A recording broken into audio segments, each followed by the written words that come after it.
On the topic of Warren Hasting judicial plan of 1772। इससे पहले हमारे 6 लेक्चर कंप्लीट हुए हैं। अगर आपने वह नहीं देखी है तो आप हमारी प्लेलिस्ट में जाकर के सभी वीडियोस देख सकते हैं।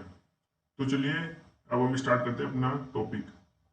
तो सबसे पहले मैं आपको बैकग्राउंड बता देना चाहता हूँ Warren Hasting judicial plan of 1772 का। ठीक है, तो चलिए इसका बैकग्राउंड समझते हैं। Warren Hastings appointed as Governor General for the administration of Bengal in 1772।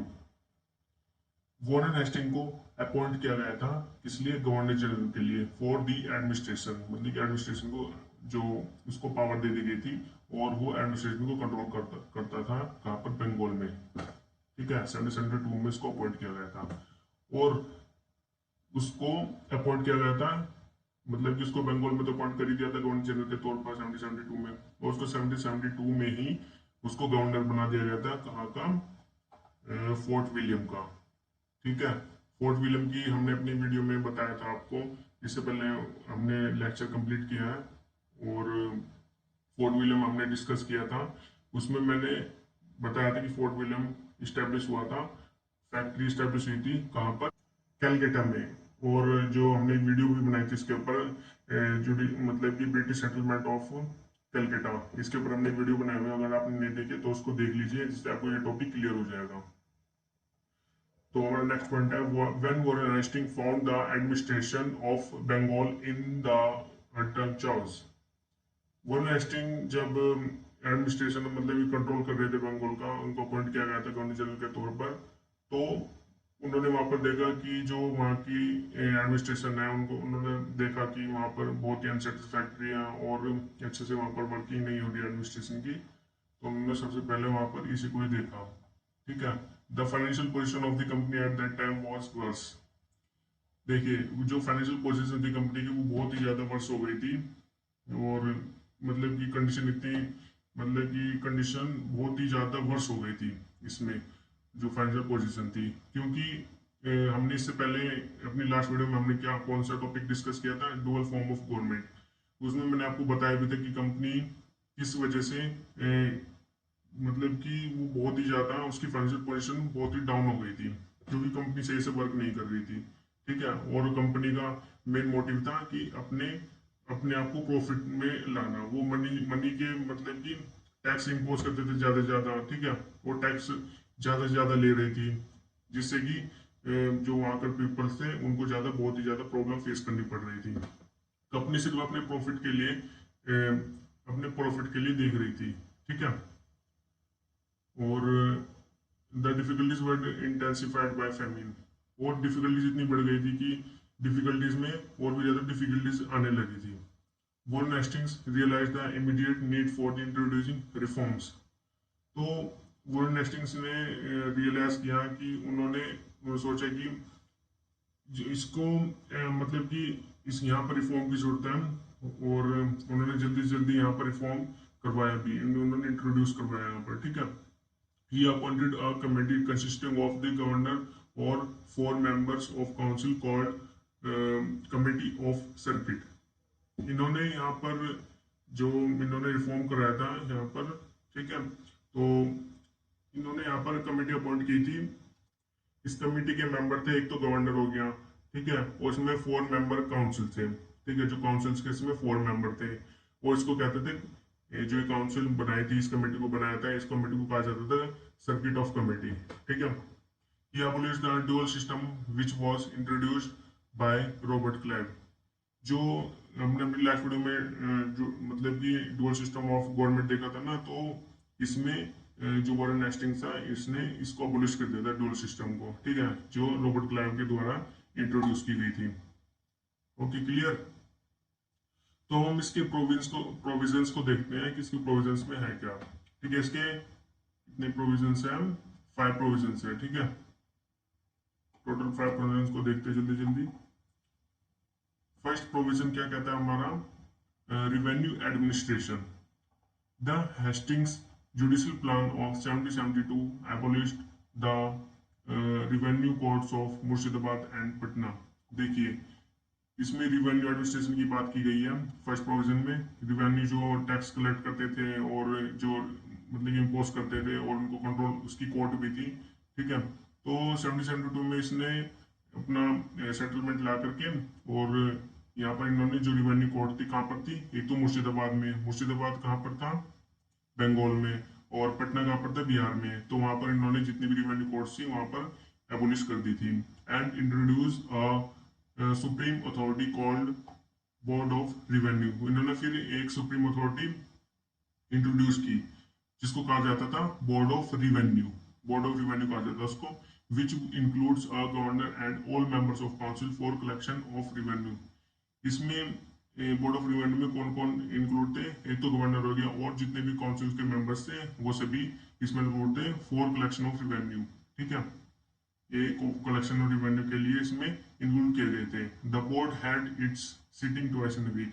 इस बोर्ड की सिटिंग कब कब होती थी, इसकी बोर्ड की सीटिंग होती थी हफ्ते में 2 बार। ठीक है, ट्वाइस इन वीक।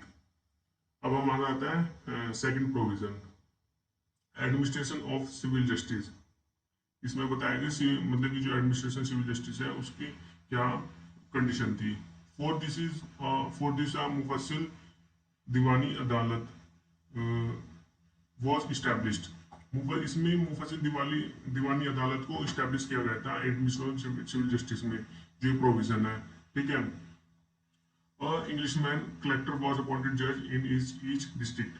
जो इंग्लिशमैन कलेक्टर थे उनको अपॉइंटेड किया गया था जज के रूप में हर एक डिस्ट्रिक्ट में। ठीक है, the court would take the collector, वो होते हैं जैसे कि रिवेन्यू कलेक्ट करते हैं उनको कलेक्टर कहा जाता था, तो उन्हें जज के रूप में अपॉइंट कर दिया गया था हर एक डिस्ट्रिक्ट में। The court would take the cognizance of all civil cases. जो कोर्ट थी उन्होंने सभी किसी जो जितने भी सिविल केसेस थे उनको ऊपर कॉग्निजेंस, इनके ऊपर राइट था उनको उनको ठीक है, मुफस्सिल दीवानी अदालत को जो सिविल केसेस होते थे उनके ऊपर वो कॉग्निजेंस ले सकती थी। क्रिमिनल केसेस के ऊपर ये कॉग्निजेंस नहीं ले सकती थी। और उसमें कौन कौन से इंक्लूड थे जो इनके ऊपर ये कॉग्निजेंस ले सकती थी, जैसे कि इनहेरिटेंस हो गए, inheritance, succession, marriage, property, contract etcetera, इस तरह के केसेस ही हैंडल करती थी। ये हमारे सिविल केसेस होते हैं। ठीक है, as the collector was an Englishman, जो कलेक्टर था इंग्लिशमैन। ठीक है, और इसको अपॉइंट किया जाता ना किस लिए, जज के तौर पर हर एक डिस्ट्रिक्ट में। He had no knowledge of native law, इसको नेटिव लॉ की कोई नॉलेज नहीं थी, इसी वजह से and therefore he was assisted by the native law officers Qazi and Pant. इसी वजह से इन्होंने मतलब कि इनकी हेल्प कौन करते थे, नेटिव लॉ ऑफिसर्स, जिनको अपॉइंट किया गया था, काजी एंड पंडित। काजी कौन होते हैं, जो मुस्लिम लॉ को मुस्लिम लॉ के बारे में ये एक्सपर्ट होते हैं इसमें। ठीक है, एक किस्म से इनको एक्सपर्ट ही मान लीजिए। ये मतलब कि जो इंग्लिश के मेन कलेक्टर्स होते थे उनको असिस्ट करती थी। ठीक है, काजी कौन होते थे, जो मुस्लिम लॉ के से रिलेटेड अपनी राय देते थे, और पंडित जो हिंदू लॉ से रिलेटेड होते थे, हिंदू लॉ के बारे में जानते थे। Who provided the collector the law of Quran and for Muslims and law of शास्त्रा फॉर हिंदूज। अभी बताया था मैंने, जो लॉ ऑफ कुरान था वो मुस्लिम के अंडर था, and for Muslim law Muslims. ठीक है, एंड शास्त्रास फॉर हिंदूज। ठीक है, ये आप समझ गए होंगे। एंड द अपील्स, ये यहाँ पर अपील्स आएगा, यहाँ पर मिस्टेक से अपील्स हो गया। And the appeals from this court went to the Sadar Diwani अदालत। जो इसकी अपील थी वो सभी अपील कहाँ पर जाती थी, सदर दीवानी अदालत में जाती थी। इसकी कोर्ट स्टैब्लिश की गई थी इसी में, इसी सेटलमेंट में, इसी जुडिशल प्लान में 1772 में। ठीक है, सदर दीवानी अदालत आपको ये याद रखना है, ये हायर अथॉरिटी थी किससे, जो भी हमने देखा है, कौन सा कोर्ट देखा है, ये तो हमारे यहाँ पर मुफस्सिल दीवानी अदालत। ये इसकी सबॉर्डिनेट थी, किसकी सबॉर्डिनेट थी, सदर दीवानी अदालत की। ठीक है, सदर दीवानी अदालत एक हायर अथॉरिटी थी, और इसके पास अपील जाती थी, किसकी जाती थी अपील, मुफस्सिल दीवानी अदालत की। ठीक है, ये आपको याद रखना है। If the case is exceeded the limit of 500 rupees, लेकिन जब ये इसकी अपील जब जाती थी अगर केस 500 रुपीज से एक्सीड हो गया हो, ठीक है, ज्यादा हो गया हो। Mofussil Diwani Adalat had its sitting twice in a week. जो मुफस्सिल दीवानी अदालत है इसकी सिटिंग कब कब होती थी? इसकी सिटिंग होती थी हफ्ते में सिर्फ 2 बार, ठीक है, ट्वाइस इन अ वीक। तो चलिए अब हम अपने नेक्स्ट प्रोविजन में चलते हैं। Procedure of civil administration.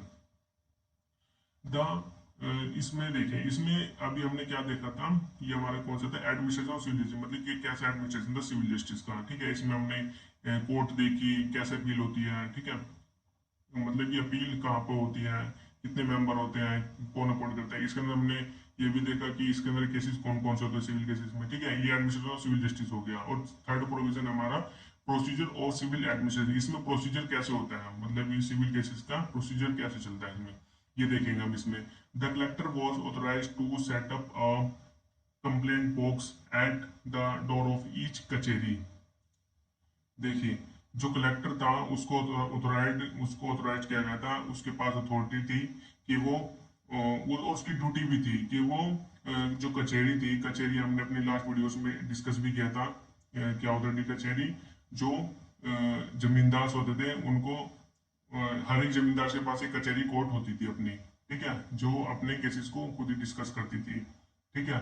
और जो कलेक्टर होते हैं उनको ऑथोराइज कर दिया गया था, इसलिए कंप्लेंट बॉक्स हर एक कचहरी के मतलब कि जो दरवाजा होता है उसके साइड में वहां पर रखने के लिए, ताकि वहां पर in which the natives could lodge their appeals और कंप्लेंट, ताकि वहां पर जो नेटिव्स थे वो अपनी कंप्लेंट्स और अपील्स लॉज कर सके, ठीक है, दे सके, और उसमें जो कंप्लेंट बॉक्स है उसमें डाल सके, जिससे कि टाइम टू टाइम हमारी अपील्स और कंप्लेंट्स टाइम टू मतलब कि अच्छे से पहुंच सके, ठीक है। The appeals which have groundless could claim could be punished at the discretion of the सदर दीवानी अदालत। देखिए, जो अपील्स होती थी अगर वो ग्राउंडलेस होती थी, ठीक है, और जिसका कोई ग्राउंड ही नहीं होता था, बिना वजह का अपील्स कर दी जाती थी, तो उसके ऊपर जो सदर दीवानी अदालत थी उसकी डिस्क्रेशन पावर थी कि वो उसको पनिश भी कर सकती है और उससे क्लेम भी ले सकती है, ठीक है। ये सदर दीवानी अदालत के पास ये पावर थी। The collector used to be updated regarding the appeals and transmit to the Sadar Diwani अदालत। जो कलेक्टर थे, कलेक्टर को ड्यूटी दी हुई थी कि वो अपील से रिलेटेड और अपने जो केसेस थे उनको हैंडल करे अच्छे से, और इनके एक ड्यूटी थी कि वो अप टू डेट रहना चाहिए, ठीक है, रिगार्डिंग दी अपील्स, और उनको ट्रांसमिट करनी है सदर दीवानी अदालत को, ठीक है, इनकी ड्यूटी भी थी। और अब हमारा आता है provision of arbitration bye consent, fourth provision. This provision was made in cases like debts, partnership, contracts, disputed accounts, etc. यह प्रोविजन, इस प्रोविजन में कौन कौन से केसेस होते हैं, लाइक डेट्स, कर्ज हो गए, पार्टनरशिप हो गए, और कॉन्ट्रैक्ट्स, डिस्प्यूटेड अकाउंट्स एक्सेट्रा। तो इनमें आर्बिट्रेट कर सकते थे, ठीक है, समझौता बाय कंसेंट, दोनों पार्टीज की कंसेंट होनी चाहिए थी। और हमारा नेक्स्ट लाइन हमारी, in the case of inheritance, worship and religions, the native loss of Quran and shastras were binding. जो हमारे इनहेरिटेंस से रिलेटेड, वर्शिप से रिलेटेड, रिलीजन से रिलेटेड केसेस होते थे उनके ऊपर नेटिव लॉ अप्लाई होता था, जैसे कि कुरान हो गया, शास्त्रास हो गए, ठीक है, ये दोनों अप्लाई होते थे इनके ऊपर, ठीक है, इनहेरिटेंस, वर्शिप एंड रिलीजन्स के ऊपर बाइंडिंग होते थे। The native officers like Qazis and Pandits propounded their laws to the collector।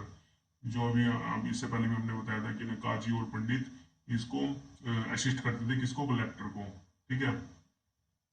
अब हमारा आता है फिफ्थ प्रोविजन, लास्ट प्रोविजन हमारे, administration of the criminal justice.